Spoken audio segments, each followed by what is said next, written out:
The Huntington Harbor Lighthouse recently celebrated its 100th birthday. The Huntington Lighthouse Preservation Society threw a big party to celebrate the historic milestone. They even had this lighthouse-shaped cake.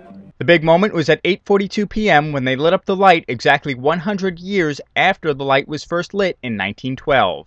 27 years ago, this building was scheduled for demolition. And when we approached the Coast Guard to take it over, we were the first group in the United States to ever approach the Coast Guard about taking over an offshore lighthouse.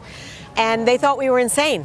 They really did. It was scheduled for demolition. They said, you can't do it, the building's too far gone. But as you can see, after 27 years of restoration work, the lighthouse is still standing strong and has become an important symbol to the community. It's more than just a landmark that gets you home in the dark. It's a piece of Huntington, and when you take a look at whether it be the Chamber of Commerce uses it on their logo, wherever you go, you see this lighthouse as part of their identity. And the preservation group says they hope this lighthouse is still around in 2112.